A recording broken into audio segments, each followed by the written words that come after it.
पाकिस्तान की नापाक हरकतों का बराबर बदला ले रही है भारतीय सेना। सूत्रों के मुताबिक सेना ने बिम्बर और बट्टल सेक्टर में पाकिस्तान के 5 सैनिकों को मार गिराया, 6 घायल। भारत से मिल रहे करारे जवाब से बौखलाया पाकिस्तान। पाकिस्तान में भारत के deputy high commissioner JP Singh को किया तलब। सूत्रों के मुताबिक भारत सरकार हर मोर्चे पर देगी मुंहतोड़ जवाब, कोई नरमी नहीं बरती जाएगी।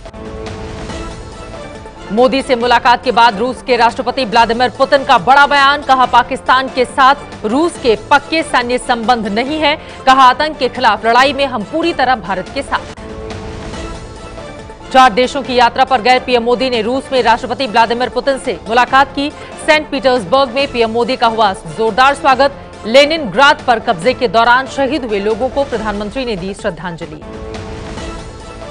बिहार की 12वीं बोर्ड परीक्षा में आर्ट्स का topper Ganesh Kumar ABP news की ली गई संगीत की परीक्षा में फिसड्डी साबित हुआ। सारे गामा तक सही से नहीं बता पाया। सामान्य सवालों के जवाब भी नहीं आए। कर्ज माफी की मांग को लेकर महाराष्ट्र के किसान आज से हड़ताल पर गए। बाजार में दूध और सब्जियों की कमी, कहीं भजन गाकर तो कहीं सड़क पर दूध और सब्जियां फेंककर किया प्रदर्शन। महाराष्ट्र के मुख्यमंत्री देवेंद्र फडणवीस का आरोप, किसानों के आंदोलन के दौरान जो तोड़फोड़ और गाड़ियों को जलाया जा रहा है उसके पीछे कांग्रेस और राष्ट्रवादी कांग्रेस पार्टी। कहा, विपक्षी हिंसा फैला रहे हैं। मध्य प्रदेश के शाजापुर में प्याज और आलू के समर्थन मूल्य की मांग कर रहे किसानों ने हाईवे जाम किया। उग्र होकर बाजार बंद कराने की कोशिश कर रहे किसानों पर पुलिस ने चलाई लाठी। पुलिस ने दौड़ा दौड़ा कर मारा। उत्तर प्रदेश के मुख्यमंत्री योगी आदित्यनाथ ने राज्य की कानून व्यवस्था की समीक्षा की। पुलिस और प्रशासन के वरिष्ठ अधिकारी रहे मौजूद। योगी ने कहा, कांस्टेबल से लेकर बड़े अधिकारी तक की जिम्मेदारी तय हो। बियर बार का उद्घाटन कर फंसी उत्तर प्रदेश की मंत्री स्वाति सिंह ने मीडिया के सवालों का नहीं दिया जवाब। बोली, मुख्यमंत्री ने जो स्पष्टीकरण मांगा था वो मैंने दे दिया है। योगी सरकार के बिजली मंत्री और प्रवक्ता श्रीकांत शर्मा ने कहा, राम मंदिर अयोध्या में है और वहीं रहेगा, सिर्फ भव्य बनाए जाने की जरूरत। वित्त मंत्री जेटली ने सरकार के 3 साल पूरे होने पर नोटबंदी और जीएसटी को बताया सरकार की बड़ी उपलब्धि। कहा, इससे बड़ा बदलाव आया, भ्रष्टाचार वाली व्यवस्था खत्म, जीडीपी में गिरावट के लिए दुनिया के हालात को बताया जिम्मेदार। काली कमाई पर 50% टैक्स चुकाकर सफेद बनाने की योजना, प्रधानमंत्री गरीब कल्याण योजना फ्लॉप रही। खुद वित्त मंत्रालय ने माना कि योजना में 5000 करोड़ रुपए के करीब की ही काली कमाई की जानकारी दी गई। टैक्स की ऊंची दर बताई जा रही है फ्लॉप होने की वजह। केंद्र सरकार ने 2 टूक शब्दों में कहा, कर्ज माफी के लिए राज्यों को अलग से कोई वित्तीय मदद नहीं मिलेगी।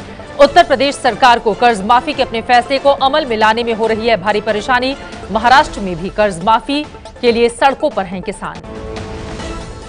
जीएसटी काउंसिल की बड़ी बैठक 3 जून को होगी, जिसमें बाकी बचे विषयों पर अंतिम निर्णय लिए जाएंगे। 6 जून को पीएम खुद जीएसटी की तैयारियों का जायजा लेंगे। 1 जुलाई से लागू होनी है पूरे देश में एक टैक्स की व्यवस्था, जीएसटी। केजरीवाल सरकार के स्वास्थ्य मंत्री सत्येंद्र जैन से सीबीआई ने की पूछताछ। सत्येंद्र जैन पर हवाला के जरिए करोड़ों के हेरफेर का आरोप है। दिल्ली के स्वास्थ्य मंत्रालय में 300 करोड़ के घोटाले की एसीबी ने जांच शुरू की। पूर्व मंत्री कपिल मिश्रा ने स्वास्थ्य मंत्री सत्येंद्र जैन और केजरीवाल पर लगाए थे आरोप।